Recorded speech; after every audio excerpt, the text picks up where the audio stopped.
Astaghfirullah Rabbal baraya. Astaghfirullah minal khataya. Rabbi zidni ilman nafi'an wa wafiqni amalan sholihan. Astaghfirullah Rabbal baraya. Astaghfirullah minal khataya. Rabbi zidni ilman nafi'an wa wafiqni amalan sholihan. Alhamdulillah. Bismillahirrahmanirrahim. Assalamualaikum warahmatullahi ta'ala wabarakatuh.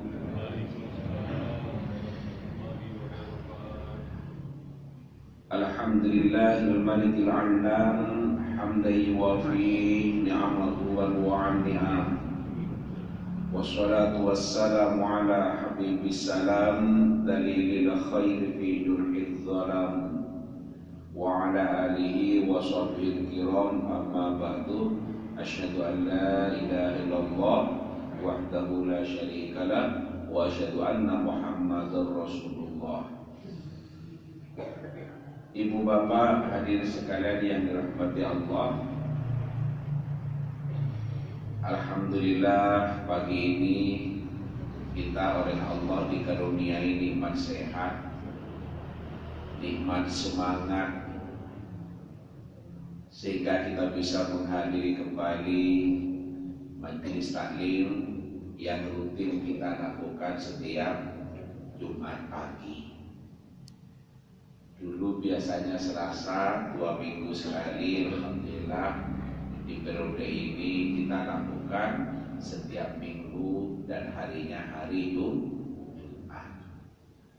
Ini waktu yang sangat tepat karena orang yang sholat subuh berjamaah di hari Jumat itu keutamaannya lebih dibandingkan dengan di hari yang lain. Artinya ada nilai tambahnya. Apalagi hari ini tidak sekedar berjamaah, kita lanjutkan dengan ngaji, dengan taklim. Mudah-mudahan semakin dilipat gandakan pahalanya oleh Allah Subhanahu wa taala, dan mudah-mudahan ini bisa menjadi bekal di saat kita menghadap kehadiran Allah. Samunipati katanya orang Jawa. Kapan lagi kita menyiapkan itu kalau bukan pada masa-masa hidup seperti ini? Kadang-kadang kita sudah wafat, inqata'a amaluhu, putus amalnya. Kita sudah tidak bisa berbuat apa-apa karena sudah wafat. Pada masa hidup ini sebuah kesempatan baik yang diberikan oleh Allah untuk memperbanyak perbuatan-perbuatan baik, atau dalam bahasa Arabnya disebut dengan amal soleh. Ibu bapak hadirin sekalian yang dirahmati Allah, kita sekarang berada di bulan Dzulhijjah. Banyak amalan-amalan yang sangat utama untuk dilakukan di bulan Dzulhijjah, lebih-lebih 10 hari yang pertama dari tanggal 1 sampai tanggal 10. Kita yang memiliki kemampuan rezeki, ya kita diperintahkan untuk haji. Tidak ada perbuatan haji selain di bulan haji, atau disebut Dzulhijjah. Jawa menyebut bulan besar. Oke, itu. Bagi yang belum berkesempatan haji, entah karena biayanya atau belum selesai masa antrinya atau waiting listnya dan lain sebagainya, kita memperbanyak dengan amalan yang lain. Salah satunya adalah berpuasa. Jadi dari hari pertama masuk Dzulhijjah itu sampai hari ke-9 itu adalah besar pahalanya kalau kita berkesempatan berpuasa. Kalau belum sempat, mungkin karena kesehatan, mungkin karena tugas, kadang ngajar karena sampai 4 kelas ngomong terus tuh, ubur kayak saya emang leher itu sudah butuh dibasahi, butuh minum, lapar kadang nggak lapar. Nah, tapi kalau ngomong terus cuma kadang butuh dibasahi sehingga terasa berat. Kalau memang tidak memungkinkan, ya bisa di tanggal 8 dan 9.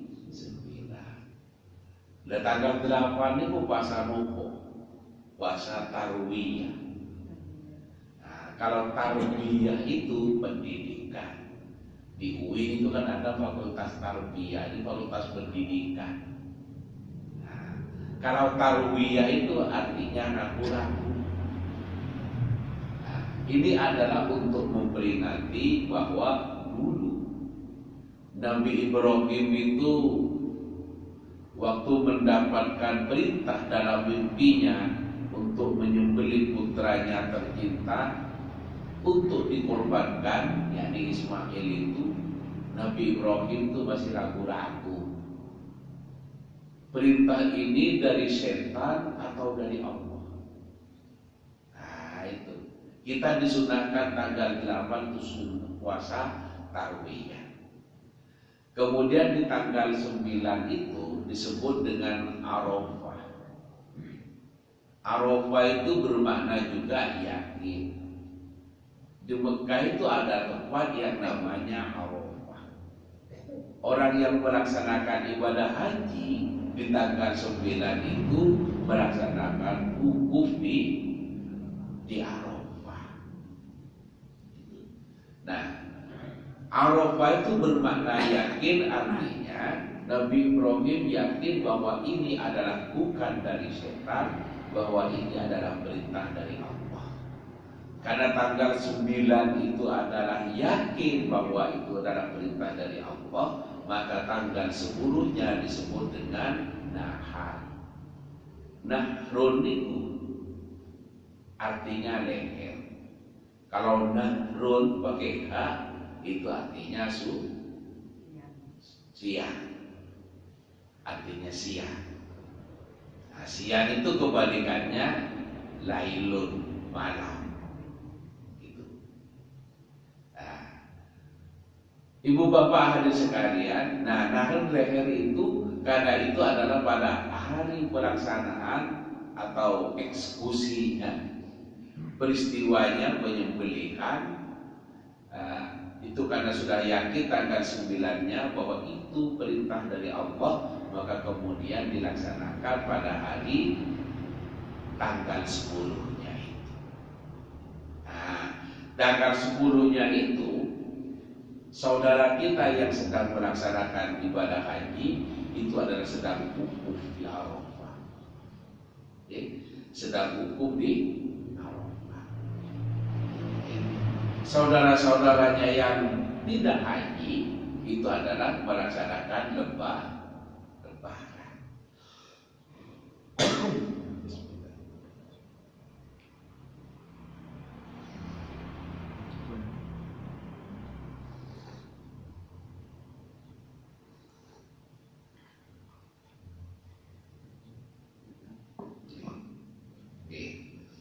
Nah, untuk itu bagi saudara kita yang sedang melaksanakan ibadah haji, wukuf di Arafah itu adalah merupakan puncaknya, puncak ibadah haji, dan itu termasuk rukun. Dalam haji itu kan ada syarat, ada wajib, ada rukun. Nah, rukun ini yang paling inti. Artinya, kalau rukun itu ditinggalkan, dah sah hajinya. Nah, kalau wajib kan ada wajib haji. Seperti melempar jumroh, itu termasuk wajib haji. Nah, kalau itu ditinggalkan, maka bisa ditebus dengan membayar. Tapi kalau rukun tidak bisa, karena itu orang yang melaksanakan ibadah haji, sakit pun itu pasti dibawa ke Arafah. Apakah boleh kalau tidak turun dari mobil karena sakit, dari rumah sakit dikeluarkan untuk wukuf dibawa ke Arafah? Boleh. Boleh. Oke. Nah, karena itu mari kita saling mendoakan saudara kita yang haji, mudah-mudahan diselamatkan oleh Allah, dilancarkan ibadahnya. Yang tidak haji bisa berpuasa, dan yang memiliki kecukupan rezeki adalah bisa berkurban. Pahalanya adalah sangat besar bagi yang berkecukupan rezeki. Kecukupan rezeki itu kadang karena rasa. Ada orang yang merasa kurang terus, uangnya sudah banyak, andaikan beli kambing itu mampu.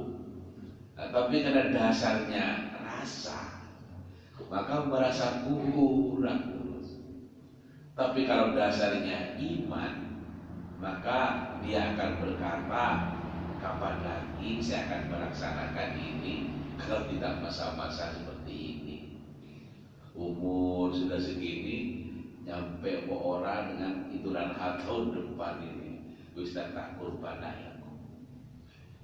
Ya bisa ditumpahin nanti di akhirat. Ditumpahin maksudnya simbolik ya. Di akhirat bukan kita numpah kambing ya, tapi numpah amalan kita. Maka kalau amal ibadah kita banyak, maka insya Allah hidup di akhirat adalah lebih bahagia dibandingkan dengan hidup di dunia. Ibu bapak hadirin sekalian yang dirahmati Allah, mari kita lanjutkan ngaji kita. Bismillahirrahmanirrahim. Wa an Abi Dzarrin radhiyallahu anhu qala Rasulullah sallallahu alaihi wasallam. Dari Abu Dzarrin, semoga Allah ridha kepadanya, qala beliau berkata, qala Rasulullah sallallahu alaihi wasallam, Rasulullah sallallahu alaihi wasallam bersabda, ya Abu Dzarrin, wahai Abu Dzarrin, idza qabaqta marqatan fa'akthir ma'aha. Apabila engkau masak makanan yang berkuah, maka perbanyaklah airnya. Masak makanan yang berkuah. Nopo yang berkuah ini? Rawon, soto, sop, bakso, ya. Kalau nggak ada kuahnya orangnya pun penton. Tapi kalau dikuahi diparingi mie digoreng-gorengan bakso, ngoten. Nggih. Fa'aktsir ma'aha, maka perbanyaklah airnya. Wa ta'ahad jironaka, dan perhatikanlah. Maksudnya perhatikanlah ini berilah, bukan hanya perhatikan di tertenangis hadis. Berilah, diberi, dan berilah tetanggamu, kata Rasulullah. Rawahu Muslim, rawahu meriwayatkan pada hadis ini Muslimun, Imam Muslim.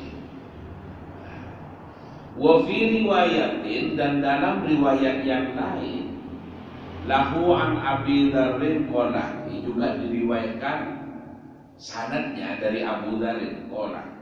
Ini kalimatnya berbeda, tapi maksudnya sama. Maka dalam kitab ini disebut dalam riwayat yang lain. Dalam riwayat yang lain ada matan hadis itu redaksinya berbeda, tapi maksudnya sama. Bagaimana dalam hadis yang lain? Inna khalili sallallahu alaihi wasallam, sesungguhnya kekasihku, artinya Nabi Muhammad maksudnya itu. Karena saking cintanya menyebut khalili.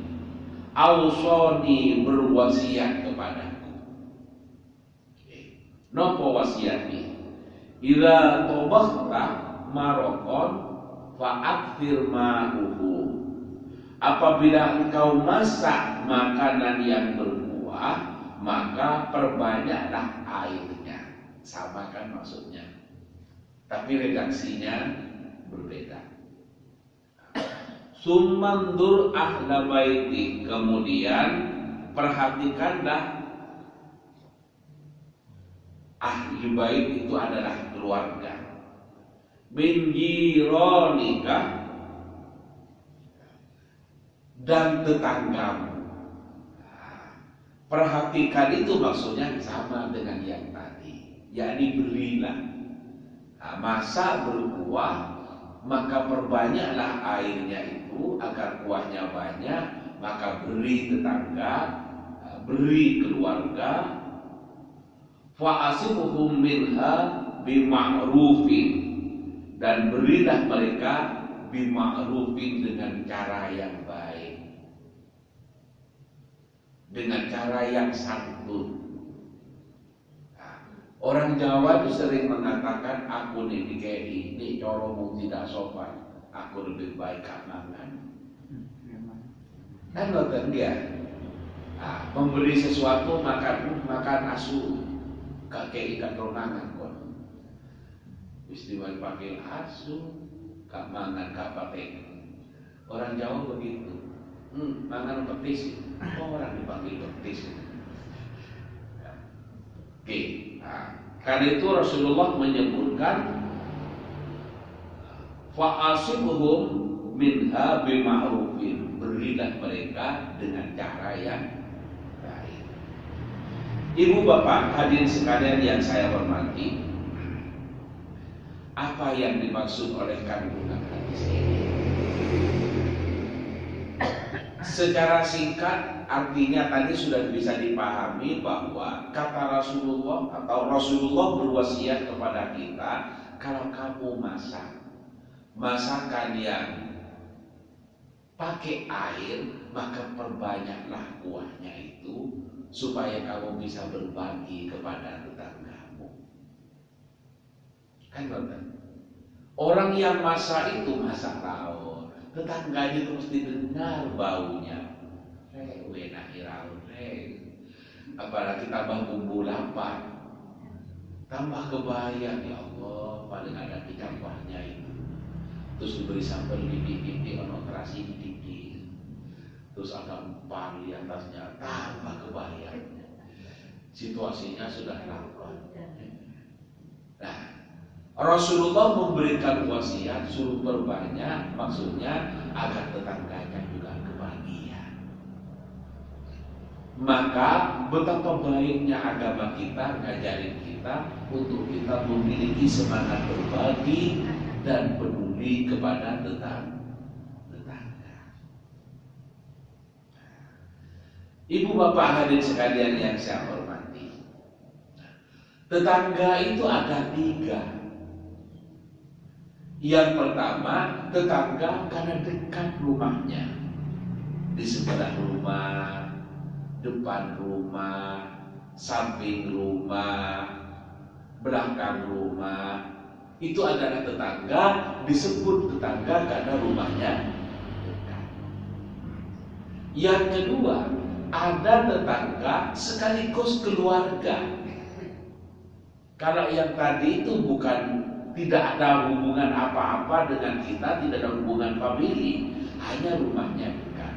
Nah, yang kedua ini rumahnya dekat, masih ada hubungan keluarga. Apakah adik kita, bule kita, paman kita, saudara kita, mungkin juga ponakan kita dan sebagainya. Intinya rumahnya dekat, dan yang kedua ada hubungan keluarga.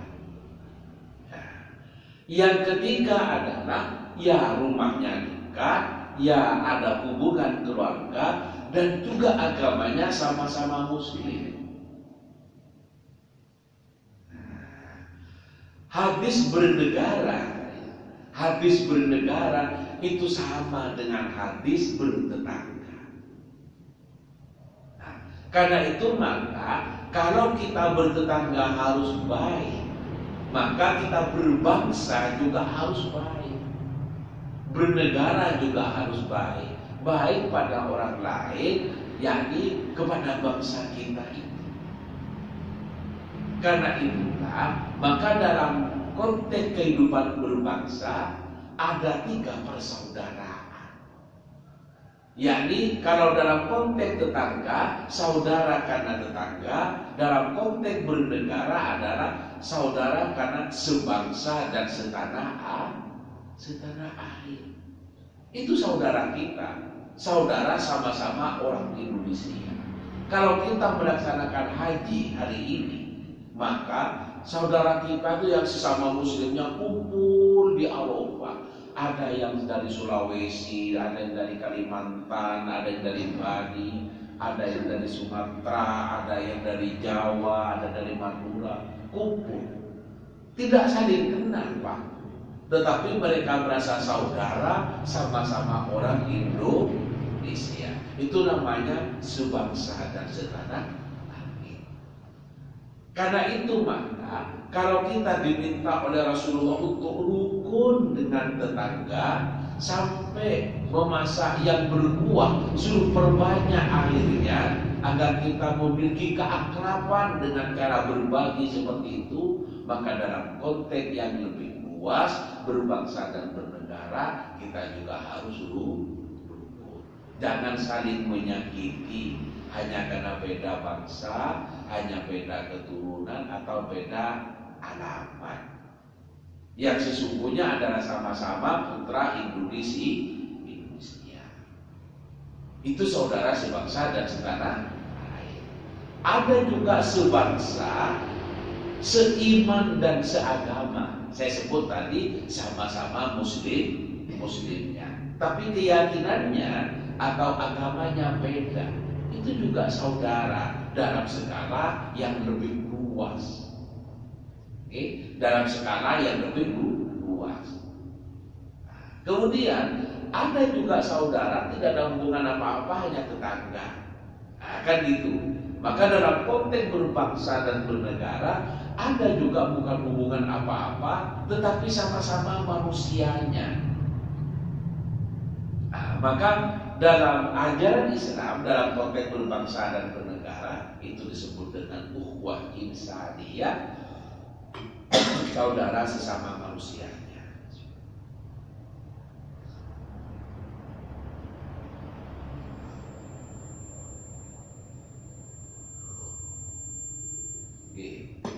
Gitu. Jadi dalam skala yang lebih luas ada persaudaraan sesama muslimnya, ada persaudaraan sebangsa dan setanah air, ada persaudaraan sesama manusianya. Dalam bertetangga saya sebut tadi ada tetangga bukan muslim, bukan keluarga, tetapi rumahnya berdekatan, itu tetangga. Ada juga tetangga sekaligus keluarga, ada juga tetangga rumahnya dekat, ya keluarga, ya juga sama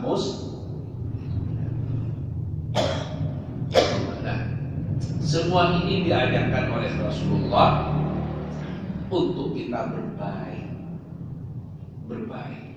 Nah, dalam konteks berbaik ini adalah jika saudara kita miskin, tetangga kita ini kan dalam urusan bertetangga atau bernegara. Jika tetangga kita miskin, maka kepedulian kita ya kita harus bantu ekonominya. Mungkin kita tidak memberikan uang, tapi bisa jadi kita memberikan lapangan pekerjaan, atau kita memberi bukan dengan dikasihani, tapi dengan diberdayakan. Diberi pekerjaan, yuk kon iso ngumbah no baju ke rumah, ya iso. Maka dengan mencucikan bajunya, kemudian dapat upah, ini kan namanya diberdayakan.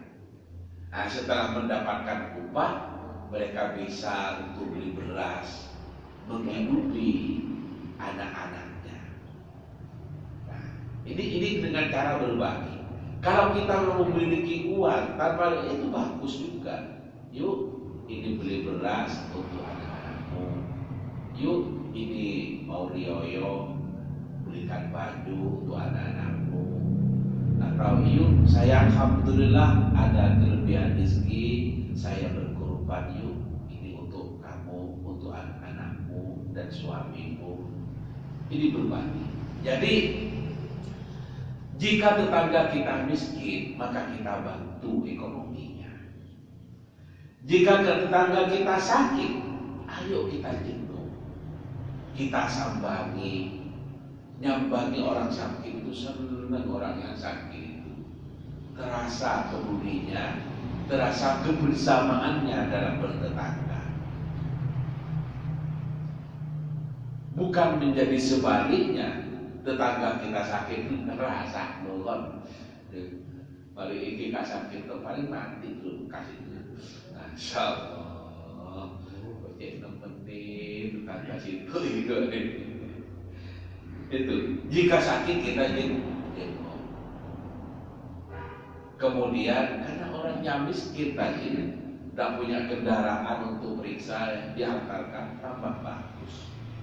Setidaknya kita menjenguk, ini sudah sebuah sifat baik dalam bertetangga.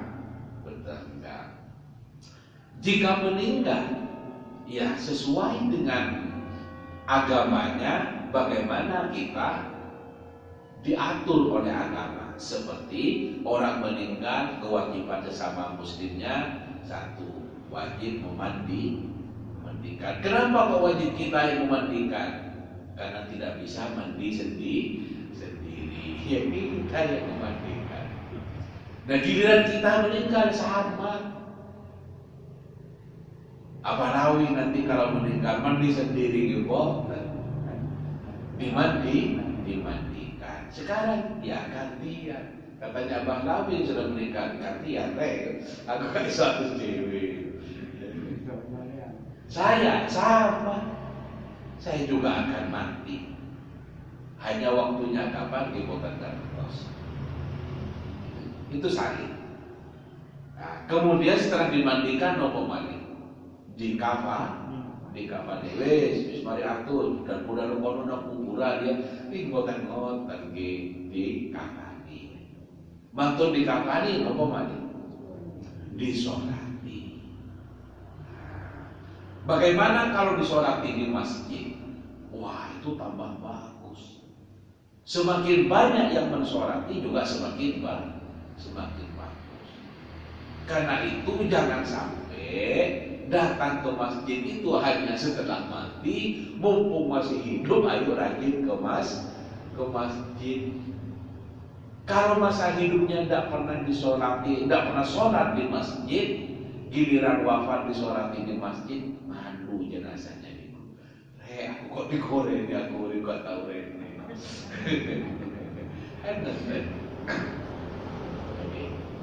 Nah, mantun disolati, ngomong.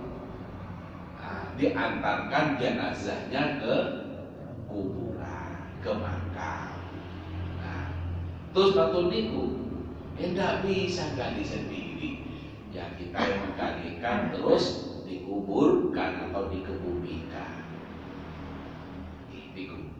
Kemudian setelah selesai kita doakan.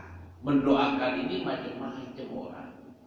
Ada yang hanya didoakan sekeluarga, ada yang didoakan dengan tetangga-tetangganya yang mendoakan kepada si jenazah itu dengan cara tahlilan. Isinya itu kan mendoakan. Ada yang sampai 3 hari, ada yang sampai 7 hari. Setelah itu karena keluarganya juga sibuk, punya kegiatan, cari rezeki atau ekonomi, diperingati lagi setelah mencapai 40 hari, diperingati lagi setelah mencapai 100 hari, 1000 hari, dan lain sebagainya. Bagaimana kalau diperingati setelah 90 hari? Ya tidak apa-apa. Lalu orang-orang ngambil 100, itu kan mudah diingatnya. Minggu depan iki kan jadi hari 100 harinya Bapak aja. Oh mohon tarik. Iya, si waya sedekah kan, waya mendoakan Bapak. Ayo kita doakan, undang tetangga-tetangga. Semakin banyak yang diundang, semakin banyak yang mendoakan. Saya yakin Bapak itu bahagia berada di alam barzakh kalau anak-anaknya kompak mendoakan dengan cara juga undang para tetangga, diundang tetangganya. Tetangganya tidak diundang, boleh diparingi. Tetangganya bersedekah mendoakan jenazahnya, bapaknya yang meninggal itu, tuan rumahnya, keluarganya yang sohibul musibah itu bersedekah juga dengan memberi berkah. Ini kan kehidupan bertetangga yang saling, yang sangat indah. Tetangganya bersedekah doa, tuan rumahnya bersedekah berkat. Ini kan kehidupan yang saling bagus. Orang tuanya juga tersenyum berada di alam barzakh. Mau menambah pahala sendiri sudah tidak bisa. Karena katanya Nabi adalah inqata amaluhu, sudah putus. Mau sholat sudah tidak bisa, sudah berakhir. Maka anak-anaknya yang berdoa, karena anak-anaknya yang mendoakan itu, baik mendoakan sendiri maupun berdoa bersama para tetangganya dengan tahlilan, itu disebut waladun sholihun alladzi yad'u lahu. Yakni itu anak yang soleh yang mendoakan kepada orang tuanya walaupun orang tuanya sudah meninggal. Jangan hanya royoan warisannya. Rumah kono pe punya sawah-sawah itu kondo itu barisannya yang diurus. Bapaknya kan dikirimin Fatihah, bapaknya di kuburan. Coba aku masih hidup, ketimbangannya kayak gitu, aku lumputunya soro-soro. Kalau nggak tahu doakan saya, tak tolain tak ke masjid. Katanya mereka terlambat sampai dia tidurin nanti. Monggo masih urip, order rezeki, monggo bersedekah. Sedekah mungkin diberikan langsung atau dalam bentuk kurban. Kalau ada kelapangan rezeki kan bukan menolong. Di guru ustaz sing jantan niku, sing lanang niku larang. Onten roto murah ustaz kambing, udah bagus lemu. Itu tapi wedok, nopo angsan. Nah, kambing betina itu boleh dibuat kurban, kambing jantan itu boleh dibuat kurban, itu bagus semua. Yang tidak bagus yang tidak kurban. Royoan, makasih itu ya. Orang kambing itu di kurban. Ulama berpendapat boleh, Pak. Berapa ya? Boleh. Tetapi yang paling umum itu yang jantan, karena memang dianjurkan oleh Nabi yang sehat, yang bagus, sehat fisiknya dan tidak cacat. Tapi kalau pakai yang betina, hukumnya boleh. Kemudian kalau apa? Tetangganya kekurangan, butuh pinjaman, ya kita pinjami. Nah, tetapi sebagai orang yang dipinjami tahu diri, punya uang nyaur. Hanya waktu pinjamnya tok yang semangat, waktunya nyaur gak semangat. Orang nagih uangnya sendiri tuh ditukari. Nah yo, begini nagih, saya kira gimana? Tanah dari kalau kue. Iki yo, orang pinjam itu bagus. Bahkan katanya Nabi, orang memberi dengan orang minjami itu lebih besar pahalanya meminjami. Rasulullah kan kaget, minjamnya aja kok bisa lebih besar pahalanya. Sampai Rasulullah, sahabat itu kan kaget. Amr konopo ya Rasul. Nah, dijawab oleh Rasulullah, orang yang diberi itu belum tentu membutuhkan, tapi orang pinjam itu adalah karena sedang membutuhkan. Nah, membantu orang yang sedang membutuhkan itu pahalanya besar pahalanya. Kita memudahkan orang, menggampangkan urusan orang, kita akan digampangkan juga urusannya oleh Allah. Yang membalas bisa jadi bukan orang yang kita bantu, bisa jadi, tetapi yang pasti akan membalas adalah Allah Subhanahu wa Ta'ala. Anaknya dilancarkan rezekinya, dimudahkan ketemu jodohnya, dimudahkan mendapatkan pekerjaan. Nah, itu kan sebuah pertolongan Allah. Nah, bisa jadi kita bantu seseorang, orang yang dibantu itu nggak tahu diri, nggak balas apa-apa kepada kita. Tetapi yakinlah bahwa itu tidak akan sia-sia, Allah yang akan memberikan bantuan kepada kita. Itu. Kemudian jika mendapatkan kebaikan tetangganya, ayo kita ucapkan selamat. Tetangganya dapat rezeki bisa beli mobil, tetangganya dapat rezeki bisa beli kulkas.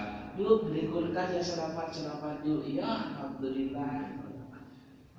Berdoa mudah-mudahan di kesempatan yang lain, mudah-mudahan giliran saya juga bisa sempat atau mampu beli kulkas, mampu beli mobil, mampu beli rumah. Jangan iri. Beli kulkas paling kredit itu tekon di kue pujo dari kuliah ini kulkas barang. Ya Allah, sedangkan dibantu, dituduh-tuduh, dikira hasilnya beli orang beli kulkas paling kredit itu tekon di oleh duit. Kemudian jika tetangganya ditimpa musibah, ditimpa kesusahan, ya kita harus menghibur. Sabar yuk, sabar. Nikmat Allah ini milik bersama.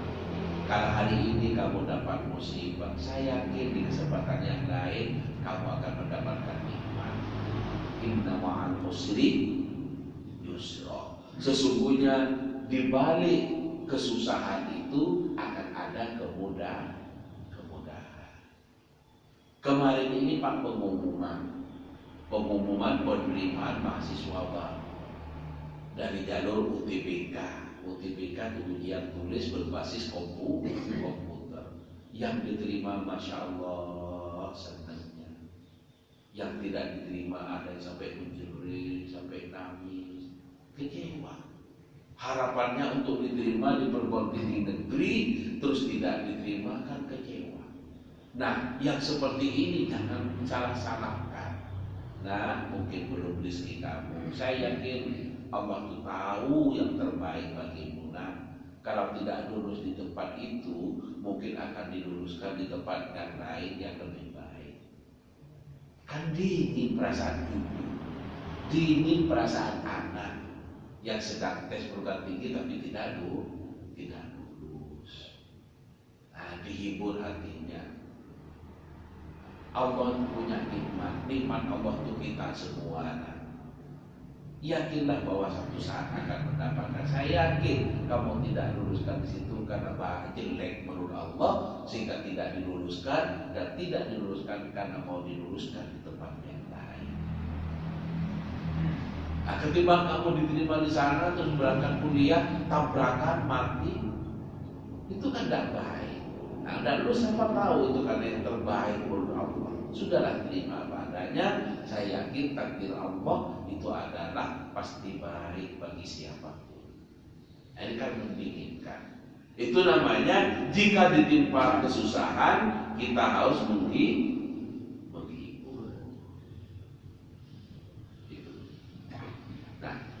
Ibu bapak hadirin sekalian yang saya hormati, ada sebuah hadis menyebutkan kita, man amana billahi wal yaumil akhir falyukrim jaro. Barang siapa yang beriman kepada Allah dan beriman kepada hari akhir itu kiamat, percaya bahwa satu saat ada kiamat.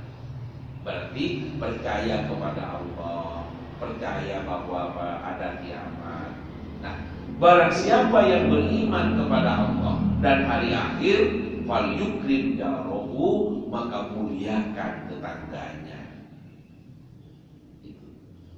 Nah, kalau kita memuliakan tetangga kita memuliakan kita, maka terjadilah kita saling memuliakan. Maka betapa indahnya hidup bertetangga. Indah hidup bertetangga, damai hidup bertetangga, saling memuliakan, saling menghargai, saling menolong, saling bekerja sama, saling membantu, saling mendukung ketika mendapatkan kesusahan untuk dihibur, saling mendukung ketika mendapatkan kebahagiaan, mengucapkan selamat dan sebagainya. Maka kehidupan seperti ini adalah kehidupan yang penuh ridho Allah. Mudah-mudahan kita semua menjadi orang-orang yang senantiasa baik terhadap Tuhannya, baik juga terhadap sesama manusia, dan baik juga terhadap lingkungannya. Ini saja ibu bapak yang bisa saya sampaikan dalam ngaji kita pada pagi ini.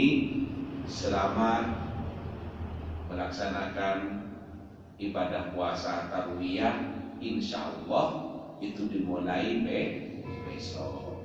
Arafahnya hari Minggu, Tarwiyahnya hari Sabtu. Terus Seninnya kita insya Allah lebaran.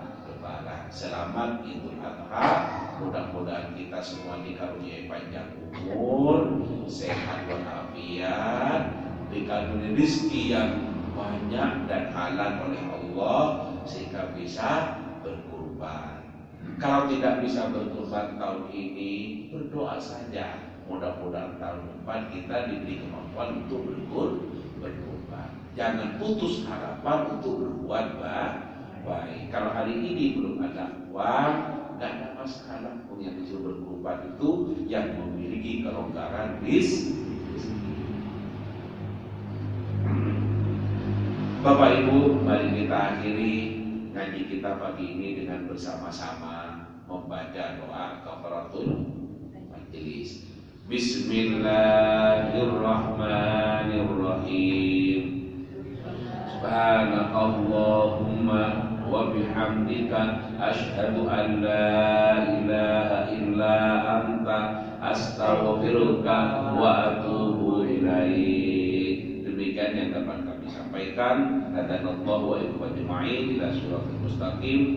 Wallahu muwaffiq ila aqwamit thoriq. Assalamualaikum warahmatullahi wabarakatuh.